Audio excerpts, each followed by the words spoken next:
Halo semuanya, kali ini saya Ranji Arinata bersama dua rekan saya Zikra Lain dan Vivaldi Rashid akan menjelaskan tentang searching dan sorting. Oke, yang pertama ada linear search, sebuah metode pencarian elemen dalam array dengan cara linear, yakni mengecek dari awal hingga akhir. Kelebihan dari linear search adalah 1. Mudah diimplementasikan, 2. Tidak membutuhkan array terurut, 3. Cocok untuk dataset kecil, dapat digunakan pada struktur data apapun, seperti array, linked list, dan tidak ada overhead logika tambahan seperti rekursi atau pembagian array. Sedangkan untuk kekurangannya, linear search ini tidak efisien untuk dataset besar. Kompleksitas waktunya yang besar juga membutuhkan waktu yang lebih lama dibandingkan binary search pada dataset besar. Tidak memanfaatkan informasi tentang urutan data, serta performa sangat tergantung ukuran input.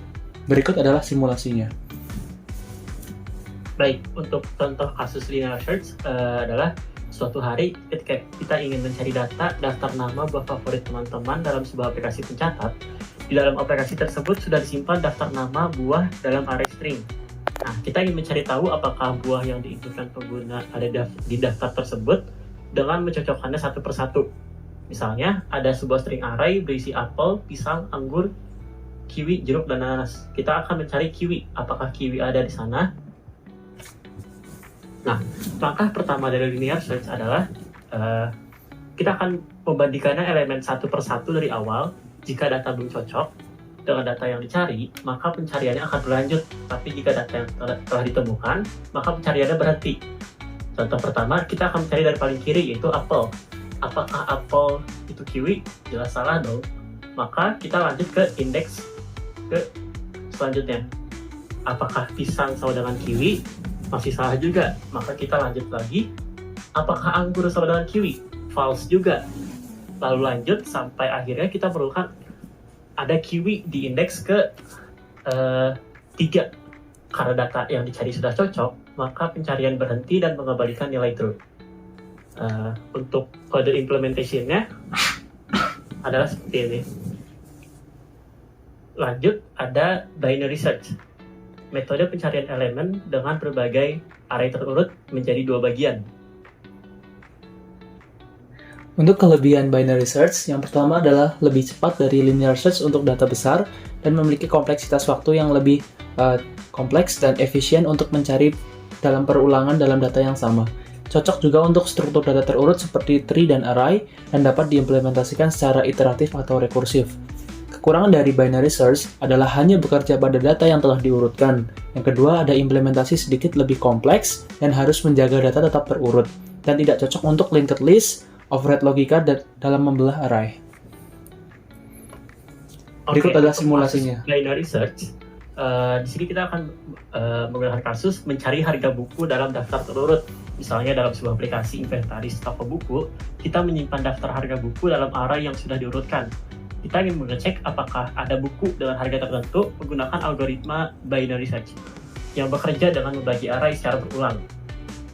Misalnya, ada array harga buku yang sudah diurutkan, yaitu 10.000, 15.000, 25.000, 30.000, 45.000, 60.000, dan 75.000. Dan kita akan mencari harga 45.000. Untuk langkah pertama, dalam binary search, data harus terurut terlebih dahulu. Jadi, array-nya terurut. Proses pencarian dilakukan dengan membagi data menjadi 2 bagian. Kemudian membandingkan elemen tengah dengan elemen yang dicari. Jika nilainya sama, maka pencarian selesai karena data telah ditemukan. Jika elemen yang dicari lebih kecil dari elemen tengah, pencarian dilanjutkan ke bagian kiri. Sebaliknya, jika elemen yang dicari lebih besar, pencarian dilakukan ke bagian kanan. Langkah-langkah ini dilakukan sampai data ditemukan atau tidak ada lagi data yang bisa diperiksa. Contoh di sini, kita mencari 45.000. Nah, kita mencari indeks tengahnya dulu, membagi 2 bagian. Ini kirinya itu kan indeksnya masih 0, kanannya itu maksimalnya adalah 6. Maka 0 tambah membagi 2, dan 3. Indeks ketiga di sini adalah 30.000. Karena 45.000 lebih besar dari 30.000, maka kita melanjutkan mencari ke bagian kanan. Nah, di sini kita membuat batas baru karena data yang di kiri itu sudah tidak mungkin ditemukan karena data yang dicari itu lebih besar dari 30.000. Ya, dalam batas kiri barunya. Lanjut, Indeks tengah yang baru di sini kan 4 tambah 6 bagi 2 ya. Jadi hasilnya adalah indeks 5. Nah, indeks 5 di sini adalah 60.000. Karena 45.000 lebih kecil dari 60.000, maka kita melanjutkan mencari ke bagian kiri. Maka batas kanan barunya adalah seperti ini. Tersisa satu array, maka indeks tengahnya itu 4 tambah 4 bagi 2 sama dengan 4. Karena 45.000 sama dengan 45.000, maka pencariannya selesai. Ditemukan ada. Ini adalah kode implementation-nya. Lanjut selection sort. Baik, yang ketiga ada selection sort, yakni metode pemilihan elemen terkecil dan menukarnya ke posisi awal secara berulang kali hingga terurut.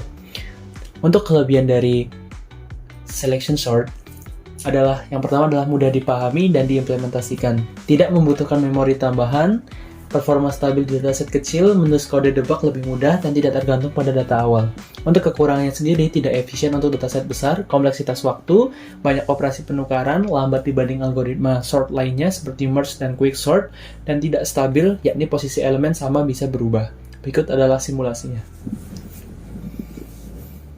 Oke, untuk simulasinya kita di sini memiliki 5 data, yaitu 64, 25, 12, 22, dan 11. Ini karena belum terurut, jadi kita akan mengurutkannya dengan selection sort. Jadi nilai min sementara itu adalah 64, jadi kita sign dan terkecilnya sementara adalah 64. Lalu kita akan membandingkan dengan J selanjutnya, yaitu 25. Karena 64 lebih besar daripada 25 dan 25 lebih kecil, jadi nilai minimalnya akan diganti dengan 25. Lalu dia akan mengecek ke sebelahnya lagi. Ya seperti ini, 12 lebih kecil daripada 25, jadi nilai minnya akan berubah menjadi 12.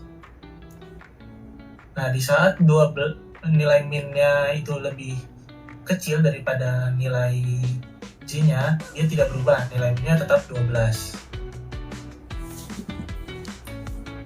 Lalu di sini karena nilai minnya adalah 12, lalu di sini nilai J-nya adalah 11. Karena dia lebih kecil, maka nilai minnya akan berpindah ke 11. Nah, saat data sudah habis, tidak ada yang bisa dibandingkan lagi, ininya akan kita tukar dengan yang awalnya, dengan I-nya. Karena I-nya adalah 0, jadi kita akan menukar array yang ke-4 dengan ke-0. Ya, setelah J-nya sudah mencapai N, loopnya akan terhenti dan minimal menyimpan indeks array-nya. Jadi kita hanya perlu menukar array I dengan array min atau array J. Sama selanjutnya dengan I sama dengan 1, atau indeks ke satunya. Kita akan ngecek ke 12, karena 12 lebih kecil jadi minnya 12. Begitu juga dengan 22, karena 12 masih lebih kecil jadi minnya tetap 12. Lalu saat cek 64 juga 12-nya masih lebih kecil, jadi dia menyimpan array keduanya. Jadi array ke-1 menukar dengan array keduanya. Begitu juga dengan array saat I-nya 2. Ya, jadi karena 25-nya lebih kecil daripada 22, jadi minnya menyimpan 22. Saat dicek 64, dia tidak berubah, minnya tetap 22. Jadi 25 dan 22-nya akan ditukar. Ya, karena di sini 25 dan 64, 25-nya sudah lebih kecil daripada 64, jadi tidak perlu ditukar lagi dan ini udah terurut. Ini adalah simulasi penjelasannya. Dan ini adalah kode implementasinya.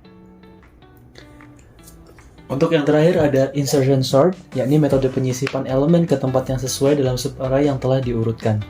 Kelebihan dari insertion sort adalah mudah diimplementasikan, baik untuk dataset kecil, efisien untuk area yang hampir terurut, in place dan stabil, dan kompleksitasnya yang terbaik untuk ON jika data sudah hampir urut. Sedangkan untuk kekurangan adalah kompleksitas waktu terburuk untuk ON kuadrat, tidak efisien untuk dataset besar, banyak pergeseran elemen, tidak cocok untuk data acak besar, dan implementasi bisa membingungkan untuk seorang pemula. Berikut adalah simulasinya. Oke, untuk pertama kita mempunyai data 8, 4, 1, 3, dan 5. Kita akan mulai dengan sama dengan 1 atau data ke indeks ke 1 yaitu 4. Lalu 4-nya kita akan kita simpan dulu. Lalu sebenarnya ini kita bisa memindah untuk simulasinya kita memindahkan indeks ke 0 ke indeks ke 1 atau kita memindahkan 8-nya ke sebelahnya. Tapi karena ini kita akan menduplikat dulu, lalu baru kita taruh 4 yang kita simpan tadi di 8 yang di depan. Ya, seperti ini. Lalu lanjut ke indeks kedua yaitu 1. 8-nya akan kita duplikat dulu. 1-nya kita simpan, lalu 8-nya kita duplikat. Lalu selanjutnya 4-nya akan kita duplikat ke sebelahnya. Lalu baru 1-nya kita taruh di paling depan karena 1 lebih kecil dari 4 dan lebih kecil dari 8 juga. Lalu selanjutnya adalah indeks ketiga yaitu 3. Lalu kita akan memindahkan 8-nya ke sebelahnya karena 3 masih lebih kecil dari 8. Lalu 4-nya kita juga akan pindahkan ke sebelahnya karena 3 masih lebih kecil dari 4. Lalu kita akan langsung menaruh 3-nya ke sebelum 4 karena 3 lebih besar daripada 1. Selanjutnya indeks keempat yaitu 5. Lalu 5-nya akan kita simpan terlebih dahulu, lalu 8-nya kita pindahkan dan kita taruh di sebelum 8 karena 5 lebih kecil dari 8 dan lebih besar dari 4, 3, dan 1. Ini adalah penjelasan simulasinya dan ini adalah kode implementasinya.